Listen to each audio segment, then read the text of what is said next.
예, 전 특수전사령관입니다. 예, 우선 PPT 자료화면 좀 봐주시죠. 김종현 전 장관에 대한 공소장을 보니 윤석열은 2024년 6월 중순경 삼청동 안가에서 김용현, 여인영, 곽종건, 이진우 및 합동참모본부 차장 강호필 현 지상작전사령관과 함께 저녁 식사하면서 시국 상황 얘기했고, 김용현은 윤석열에게 이 4명이 대통령께 충성을 다하는 장군이다 이렇게 얘기했답니다. 곽정훈 증인, 이런 사실 맞습니까? 예, 맞습니다. 그 자리에 강호필 현 지상작전사령관이 있었던 것도 맞네요. 예, 같이 있었습니다. 예, 다음 자료 화면입니다. 계속하여 윤석열은 김용현에게 지금 만약 비상계엄을 하게 되면 병력 동원을 어떻게 할 수 있느냐라고 물으니, 김용현은 병력 동원과 관련해서 수도권에 있는 부대들에서 약 2, 3만 명 정도 동원이 되어야 될 것 같다라고 했습니다. 수도권 부대 2, 3만 명 동원은 여기 앉아있는 지작사령관 강호필의 지휘 혹은 동의 없이는 움직일 수 없는 거죠. 그 지휘 체계는 그렇게 되어 있는데 저것은 제가 직접 들은 사항이 아니기 때문에 제가 말씀드리는 건 좀 제한. 아니, 제가 묻는 거는 2, 3만 명, 수도권 인근에 2, 3만 명이 움직이려면 지상작전관 사령관에 명령이 있어야 되는 거 아닙니까? 지작사 예하 부대를 움직이는 것은 당연히 지작사령관의 그 권한인 부분. 당연한 거 아닙니까? 뭐 군대 갔다 온 사람이 다 아는 건데요. 예, 다음 자료 화면이요.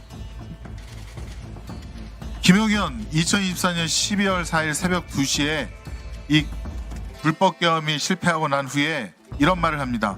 여러 가지 어려운 여건에서 임무를 완수해준 수방사, 방첩사, 특전사, 콕 찍어서 지작사 이렇게 얘기합니다. 여러분들께 고맙게 생각합니다. 수고했습니다. 라고 얘기합니다. 이런 사실 있습니까? 마지막에 김용현 장관이 저렇게 발언한 사실 기억하고 있습니다. 강호필 증인에게 묻겠습니다. 지금은 특전사, 정보사 이런 부대 이동만 나왔는데 사실은 지작사도 내란 임무 중에 큰 축을 담당했다라고 저희는 생각할 수밖에 없습니다. 어떻습니까? 어떤 지시를 받았습니까? 우선 제가 분명히 말씀드립니다.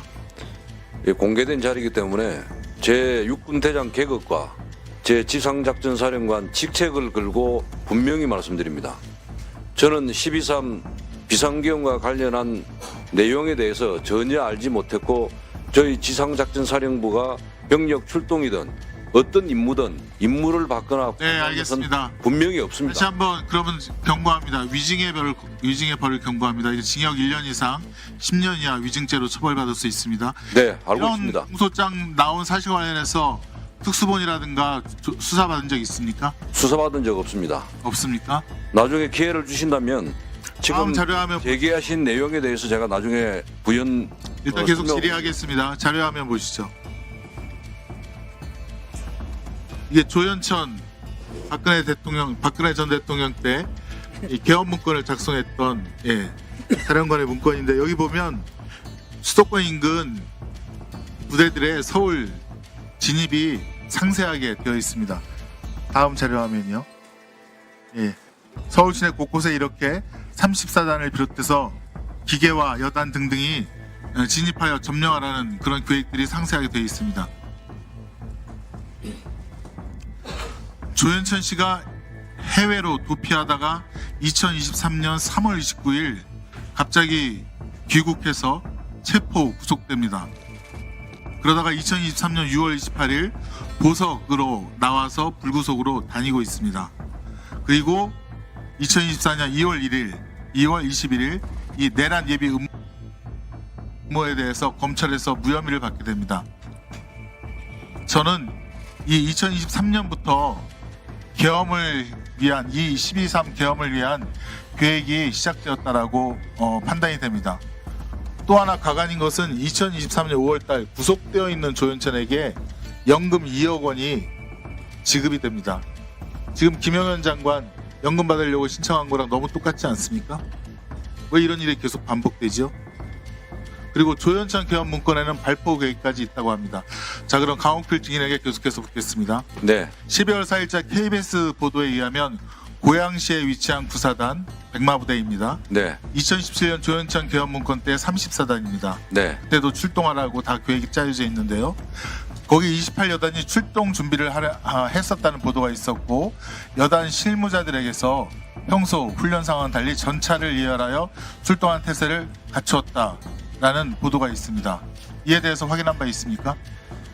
사실 확인을 했는데 사실이 아닌 것으로 저는 보고를 받았습니다. 묻겠습니다. 그리고 참고적으로 구사단은 상업빌 증인이 보병사단이고 구사단에게 출동 준비하라고 지시한 적 있습니까? 저는 저희 예하 부대에 어떤 준비를 하라거나 명령을 내린 적이 단 한 번도 없습니다. 다음 자료화면 보시죠. 양구군청 출동한 계엄군, 고성군청에 출동한 계엄군입니다. 양구는 21사고 고성은 22사입니다. 이 두 곳에 계엄군이 7명이 출동하고 또 고성군 같은 경우는 2명이 출동합니다. 이것은 어떻게 이루어진 일입니까? 그 내용도 마찬가지입니다. 일단은 결론은 지작사에서 지시한 것은 없습니다. 아까 작전본부장이 그럼 본인이 지시하지 않았으면 이런 이동이 어떻게 일어납니까? 그러니까 경계태세 2급이 발령이 되고 나서 군경 합동 상황실 구성 준비와 관련해서 사단에서 자체적으로 그럴 줄 알았습니다. 자, 확인한 것입니다. 지금 군경 합동 상황실은 통합방위법 시행령 16조에 따라서 통합방위 사태가 선포된 때 구성하도록 되어 있습니다. 이 전국 경계태세 진돗개 둘 발령에 의해서는 되지 않는다고 그렇게 규정이 되어 있습니다. 양구 고성 한번 볼까요? 자료 한번 보시죠. 저도 상군단 현리에서 근무를 했습니다. 네. 다음 자료 화면요. 이 총기까지 휴대하고 다음 자료 화면.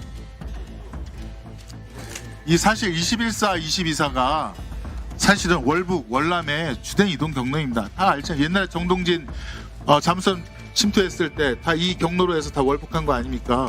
네. 왜 이런 22사가 왜 의원님, 저 부대대로 활동은 제가 다 확인을 했는데 분명한 사실은 비상계엄과 관련해서 활동한 것이 아닙니다. 아니고 그러면 화천, 인제, 철원 다 전방에 있는 부대들이고 지작사 반환일 때 왜 양구랑 고성만 출동을 한 것입니까? 그 부대들이 왜 출동을 안 했어요? 그러니까 그 사단장이 판단을 경계태세에 시민들의 그 CCTV를 장악하려 했던 CCTV를 장악이 아닙니다. 경계태세 1급이 발령이 되면 군경 합동 상황실을 운용하고 CCTV 통합 관제센터에 나가서 네. 그것을 하게 돼 있는데 그것을 준비하는 차원에서 협조하러 갔다고 제가 확인을 했습니다. 자, 강호필 사령관, 네. 조금 전에 모두에 좀 추가로 하실 말씀 있을 것 같은데 있습니까? 표정이 있는 것 같은데 있어요? 네. 말씀하십시오.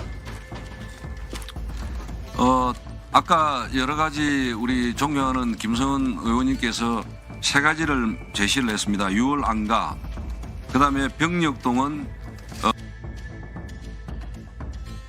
사전 모의, 화상회의에 지작사도 참가해서 임무 완수 이렇게 했다고 이렇게 말씀을 하셨는데 세 가지에 대해서 제가 기회를 주시면 좀 말씀을 드리고자 합니다. 간단히 말씀드리세요. 네. 우선 첫 번째 6월 안가 모임 관련해서는 제가 사적 모임에 간 것은 6월 달에 단 한 번입니다. 한 번이고 그때 방첩사령관으로부터 연락이 와서 대통령 주관 격려 식사 자리가 있는데 참석을 해달라 이렇게 대통령께서 요청을 했다. 이래서 제가 그 안가를 간 거고 식사 자리에서 대통령께서 이번에 대장 진급했던 것을 축하하고 그다음에 종교 때문에 진급을 시킨 것은 아니지만 이번에 모처럼 불자 출신이 대장이 진급이 되고 하면서 불교계도 상당히 좋아했다. 이런 이야기를 격려 진급 축하하는 그런 이야기 플러스 자기 당신의 검사 시절에 일하던 주로 사적인 그런 이야기들을 주로 하면서 대통령님께서 주로 거의 거의 전체의 한 8, 90% 이야기를 했고 저희들은 식사하면서 주는 술 먹고 이렇게 말 그대로 술자리였습니다. 그렇게 무거운 이야기를 하는 거나 그런 것은 아니었고 그 다음에 충성을 다하는 장군이라고 했다는 사실은 저는 사실 개인적으로는 기억을 하지 못합니다. 그러나 그 말은 이 군인들이 각자 맡은 직책에서 최선을 다하고 있고 국군 통수권자한테 충성을 다한다 이런 의미로 이렇게 이야기한 것으로 저는 공소장에 나와 있는 걸 보고 그렇게 이해를 했습니다. 두 번째는 병력 동원과 관련해서는 아까 제가 말씀드렸지만은 제가 분명히 여기서 말씀드릴 수 있는 것은 제 계급과 제 직책을 걸고 제 군생활에서 저의 개인적인 명예를 걸고 여기서 분명히 말씀드립니다. 12.3 비상계엄과 관련해서 전혀 저는 알지를 못했고 저희 지작사에게 임무를 주었거나 병력 출동 임무를 주었거나 어떤 임무든 역할을 하라고 저는 지시받은 사실이 없습니다. 만약에 그런 사실이 있었다면 지금 한 달 반 정도 지났는데 지작사 이하에 저희 부대원들이 웬만한 사항은 다 알고 제보를 했을 겁니다. 없습니다. 그 다음에 화상회의 문제도 마찬가지입니다. 최초에 12월 3일 날 첫 화상회의 때는 저는 사실 공간에 그 당시에 있었고 보고를 받고 그때 공간에서 보고를 받고 부대로 들어올 준비를 하고 있었고 저희 지작사는 참석도 안 했습니다. 거기 합참에서 보고한 것처럼 기계획돼 있는 대로 이 부대들을 어떻게 하라고 첫 화상회의 때 지시를 했습니다. 그 다음에 저희는 들어와서 전방에 접촉 지역의 대비태세 유지하고 북한군 동향 파악하고 제대별로 위기 조치 체계 가동 이런 것들을 확인한다고 정신이 없었습니다. 네. 그러다가 마지막에 네. 갑자기 합참에서 통제해가지고 자. 화상회의 참석하라 했는데 사실은 VTC만 연결해놓고 1시간 동안 대기를 하고 있었습니다. 네, 이제 그만하시고요. 사령관께서 지구작전 사령관을 하지는 안 했습니까? 했잖아.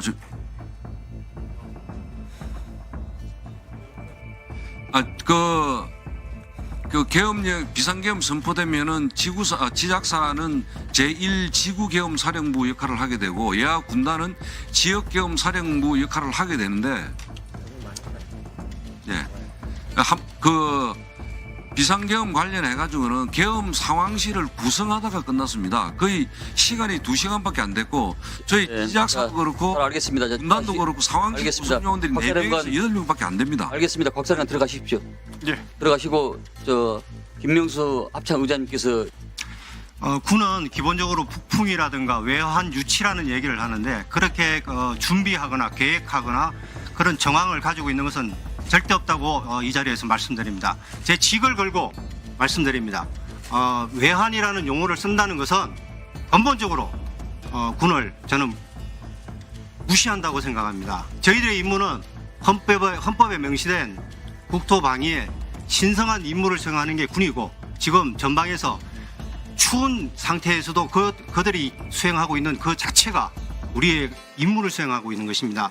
만약에 이런 걸 가지고 북풍이라는 이런 얘기를 쓴다 그러면은 모든 것이 거기에 함몰될 수 있다 이런 생각입니다. 군사작전은 절대로 이렇게 조사나 수사의 개념이 아니라 지휘관의 판단과 결심 영역에 존재해야 된다고 생각합니다. 자꾸 이런 것을 가지고 가져오면은 군이 정치적 중립을 보장받아야 되는 그런 데에서는 저는 굉장히 유감스럽게 생각합니다. 이상입니다.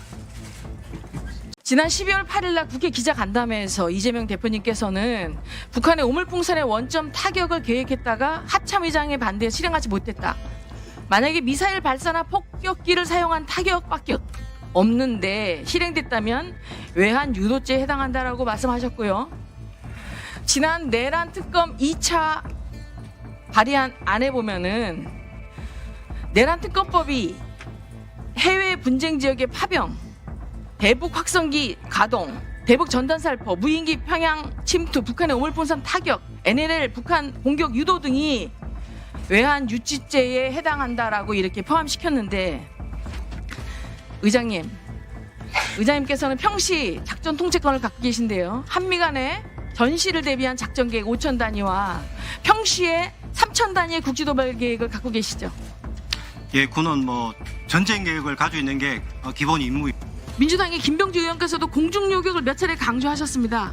그러나 공중요격을 하면 적에게 빌미가 되고 그 다음에 확전이 될 수 있는 우려 때문에 풍선이 낙하되는 안전하게 수거하는 방법을 채택한다고 지속적으로 우리 여단과 우리 군을 위축시켰던 김병주 의원님께서 소속된 민주당에서 왜 갑자기 오물풍선에 대한 원점 타격 계획 수립해놓고 시행하지 않고 유사시 사용하려고 한 이 표적 계획에 대해서 이것이 왜 외환 유치죄라고 하고 있는데 동의하십니까? 동의하지 않습니다. 또한 9.19 군사 합의 효력이 정지되고 서북도서 포사격 훈련이나 NLA 인근에 한포 사격이 정상화됐는데 이것도 과거보다 9.19 합의 이전보다 강화된 것입니까?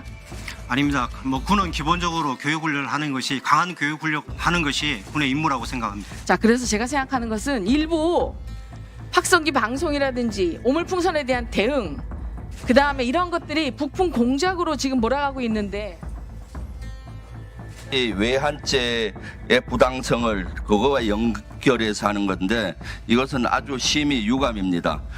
먼저 그 상대당의 그 의원의 이름을 거론을 자꾸 하는 것은 상도리에도 안 맞고요. 또 내용 자체도 완전히 왜곡입니다. 제대로 알고 나세요. 제가 얘기한 것은 북한의 오물풍선이 넘어올 때 GOP 선상에서 군사분계선 넘어오기 때문에 거기에서 대공하기는 중간에 공중에서 자폭되는 겁니다. 그 타는 북한으로 넘어가지도 않아요. 그리고 사거리 한 2km 내외로 하면은 북한에 넘어가지도 않습니다. 그런 걸로 요격할 수 있는 건 해야 된다. 그래서 다양한 방법을 합참이 강구해라. 속수무책으로 하지 말고 이것을 그 당시 주문한 것이고요. 지금 우리 당에서 요구하는 것은 평양에 무인기를 보내서 전단을 평양에 뿌립니다. 핵심부에. 그럼 예전 같으면 그것도 전단 내용이 김정은을 욕하는 그런 내용이죠.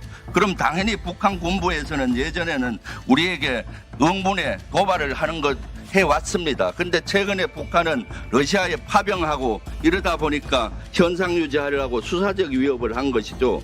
마찬가지입니다. 오물풍선의 원점 타격은 오물풍선을 보내는 지역은 군사분계선으로부터 10km에서 한 15km 북한 후방 지역이에요. 거기에 원점을 타격하려면 포사격이나 미사일이나 또는 전투기로 해야 되는 건데 그렇게 되면 당연히 국지전이 벌어지는 거죠. 이런 것 언급하는 것인데 마치 제가 GOP 선상에서 전술적인 조치를 하는 거를 연계시켜서 네. 하는 건 네, 아주 심히 유감입니다. 알겠습니다. 사과하십시오. 지금 이것은 꼭 제가 사과를 받아야 되겠습니다. 네.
이번 CB3 내란이 성공으로 끝나지 않은 이유는 세 가지가 있습니다. 우리 국민들, 그 밤중에 국회로 가 막아주신 우리 국민들, 그리고 민첩하고 용감하게 행동해주신 국회의원분들, 마지막으로 명령에 복종하지 않아주셨던 분들. 저는 이 모든 분들을 위인이라고 생각합니다. 내란에 가장 적극적이었던 군인들, 이 군인들 중에서도 위인이 있었을까요? 수방사령관으로부터 국회 본청 내부로 진입해서 국회의원들을 외부로 끌어내라는 지시를 받은 사실이 있습니까? 공공시 한 45분 어간인데 그렇게 임무를 부여받았고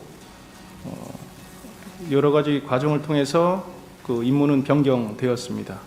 시간을 주시면 좀 더 자세히 설명드리겠습니다. 그러니까 정확하게 워딩이 본청 안으로 들어가라, 국회의원을 끌어내라 이렇게 했단 말입니까? 그렇습니다. 내부로 들어가서 의원들을 끌어내라.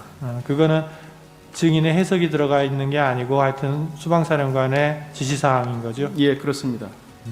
정확하게 사실은 법적 그 작동 원리를 제가 잘 모르고 있는 상태였기 때문에 솔직히 당시에는 잘 이해를 못했습니다.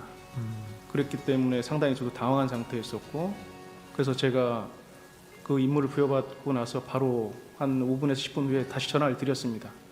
전화를 드려서 이거 우리 할 수 있는 역할도 아니고 이거 단독으로 할 수 있는 일이 아니다. 그래서 특수전 사령관님하고 소통하고, 그리고 00시 48분경에 국회를 향해 출발한 후속 부대에 대해서는 서강대교를 넘지 말고 기다려라 이렇게 지시를 했었습니까? 예, 넘지 말라고 했습니다. 그렇게 지시한 이유는 뭔가요? 상황이 이례적이었고 그 임무가 목적이 불분명하다고 저는 생각했습니다. 그 어떤 작전을 하게 되면 작전 목적이 분명하게 무엇을 위해서라는 목적이 분명해야 되는데 단편적 과업만을 주셨는데 그것이 평상시에 우리가 고민하거나 생각지 못한 그런 임무를 준 겁니다. 국회를 통제하는 문제도 그렇고 또 의원을 끌어내라는 문제를 과업도 그렇고, 그것을 들었던 군인 누구도 그걸 정상적이라고 생각하지는 않았을 것으로 저는 생각합니다. 최초의 명령을 받을 때부터 첫 번째 전산실 출입 통제에 대한 크게 있을 수는 없는데 그 다음이 문제였습니다. 서버를 복제할 수 있다라고 하는 문제와 제가 반문을 했습니다. 서버를 어떻게 복제를 합니까? 라고 했을 때 그럼 떼어와야겠네. 이 두 가지는 절대 이루어질 수 없는 사항입니다. 그래서 9명이 모인 가운데 임무 명령을 하달할 때 9명 모두 이 위법성에 대해서 이건 할 수가 없습니다. 그래서 나가는 인원들 단 한 명 나가는 모두에게 서버 복사 장비도 다 가져가지 않았고, 오히려 우리가 가서 불법적으로 비춰줄 수 있으니까 체증 장비하는 카메라 또는 이거 할 걸 그걸 다 증거 녹화를 해야 된다.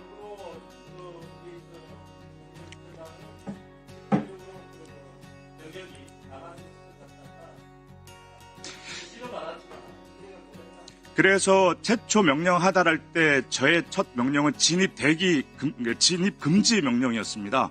출발은 하되 왜 대통령이 비상계엄을 선포하고 장관이 항명죄로 다스린다 그랬고, 현재 상황이 성관이 어떤 소요 사태가 있는지 우리가 비상계엄 선포가 되면 항상 위관리 주체에서 어떤 소요 사태라든가 폭동 사태가 있는 겁니다. 그러다 보니까 현장이 어떤 상황이 모르기 때문에 출발은 하는데 절대 일단은 내가 법무실 갔다 와서 최종적으로 법적 문제를 검토한 다음에 명령을 내리겠다. 그래서 진입금지 명령을 내리고 거기 모였던 인원들이 다 위법성을 제기했기 때문에 법무실 가서 최종적으로 다시 한번 검토를 하게 된 겁니다. 그래서 말이죠. 법무 검토를 받아가지고 어떤 조치를 취했습니까? 법무 검토를 하고 바로 비합헌, 우리 안보헌, 이게 작전 상황일 때 안보헌에다가 절대 들어가지 마라. 그리고 원거리 대기, 그 다음에 법적 절차를 준수해야 된다 하면서 하나 더 얘기한 게, 법무실도 그렇고 모든 서버를 복제하든 아니면 다음날 우리가 범죄 증거 혐의인데 이 사항은 모르는 겁니다. 현장 상황이 범죄 어떤 우리가 간첩이 되는지, 그리고 23시 이후의 상황인데 이전 상황이기 때문에 어차피 하려면 전산실 직원이 아침에 출근해야 할 수가 있다. 그래서 아침에 전산실 직원들의 동의하에 하나하나 그 상황들이 우리가 확인한 다음에 해야 된다라는 그러한 사항들을 문자로 발송을 하고 직접 가천 중앙선관위에 다시 한번 전화를 하고 좀 있다가 나머지 4개 팀장들에 다시 한번 전화를 합니다. 들어가지 마라. 현장 대기해라. 그리고 어차피 우리가 임무 수행한 거는 근데 그때 어느 누구 팀도 서버 복제 장비를 챙기지 않았습니다. 명령 하달할 때부터 이행하려는 의지가 없었기 때문에 출발 자체가 저희가 거의 공안식 이후에 이렇게 이루어졌고 근데 저번에 왜 출발했느냐 그 당시는 이게 지금 결과론적으로 말씀드릴 수 있겠지만 그 당시는 어떤 상황인지 몰랐기 때문에 장관의 항명죄라는 그러한 것도 전파가 됐기 때문에 출발하지 못한 거 가지고는 정말 그 당시에는 그런 상황인지는 예측조차도 못했던 상황입니다. 네. 참 군인의 모습이 어떤 모습인가를 알 수 있을 것 같습니다. 대비한 계엄 훈련을 하는 보직이죠. 그렇습니다. 네. 그래서 사실 합참에서 계엄에 관련된 최고의 권위자잖아요. 권위자가 되려고 노력하고 네. 있습니다. 계엄을 이번에 할 때 비상계엄 때도 합참 내에 자체 계엄 사령관 밑에 합참 인원으로 계엄 사무소를 운영을 준비 중이었잖아요. 그죠? 그렇습니다. 구성을 준비 지원 중이었습니다. 그 사항은 의장한테 보고는 했습니까? 계엄 준비하면서 의장은 당연히 알겠죠. 합참 인원으로 주로. 그 부분은 제가 정확하게 모르겠습니다. 네, 한 20명 정도로 구성돼 있죠. 20여 명이었습니다. 네, 합참 인원으로 주로 했어요. 합참 인원들과 국방부 조사본부 네. 인원이 있었습니다. 그다음 포고령 계엄 선포하면 대통령이 서명에 들어가서 공고문 같은 거를 실제로 다 서명을 하고 해야 되잖아요. 그렇습니다. 그 슬라이드 한번 비춰주시죠. 실제 보면은 포고문이 있고 담화문, 경고문, 공고문, 훈령 이런 것들이 있는데 포고문은 실제 요 설명을 한번 해주세요. 기한을 하고 요 처리 절차에 대해서 이대로 준용이 안 된 것 같아요. 근본적으로 포고문을 작성하기 위해서는 대통령의 서명이 들어간 계엄 선포문, 그러니까 공고문이 있어야 합니다. 그것이 있어야 포고문이 작성이 되고 그 포고문을 작성을 할 때는 슬라이드에서 보시는 저 절차를 다 거쳐야 됩니다. 그렇죠.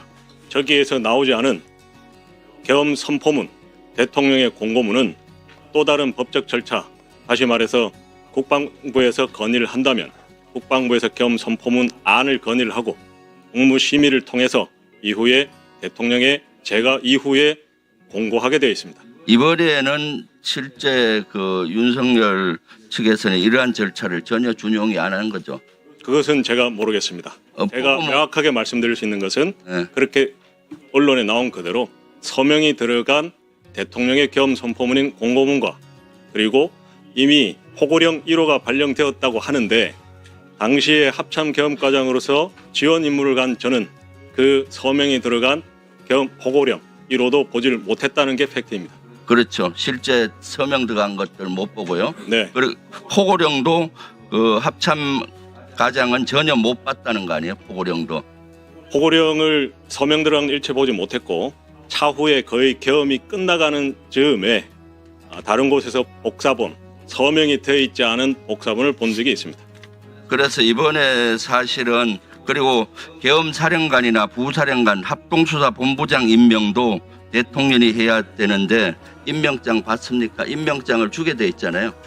어떻게 돼 있나요? 임명장은 뭐 꼭 저에게 줘야 되는 것은 아니지만 네. 그 부분에 대한 임명장을 저는 보지 못했다라는 걸 말씀을 드렸습니다. 부사령관이 누구였는지 합동수사본부장이 누구였는지 언제 알았습니까? 그것은 다 상황이 종료되고 알았고 다만 계엄사 부사령관 정진팔 장군이라는 것은 작전회의실에 도착했을 때 그때 이후에 알게 되었습니다. 그러니까 이번에 사실은 비상계엄 당시에 합참에서 헌법과 계엄법과 그걸 구체하는 업무 편람에 이런 절차가 나와 있는데 절차를 전혀 준용이 안 돼 있다. 이 포고문과 포고령과 관련되는 거는 그렇게 봐도 무관할 것 같아요. 실제. 일단 그런 부분은 제가 판단할 영역을 가지고 있는 그대로 팩트만 일단 다 말씀을 드렸습니다. 네, 들어갔어요. 다음 감사합니다. 증인은 국회가 계엄 해제를 의결한 직후에 박안수 전 계엄사령관에게 계엄 해제를 건의를 했고 이에 대해서 계엄사령관이 일머리가 없다. 그런 것을 조언할 게 아니라 일이 되게끔 만들어야지 라는 질책을 들었다고 했습니다. 네, 이 대한민국 국군의 계엄과장이 계엄 해제 의결이 국회에서 된 이후에 지체 없이 계엄을 해제해야 된다라고 계엄사령관한테 말하는 것은 개인적 사담은 아니죠. 그렇습니다. 네,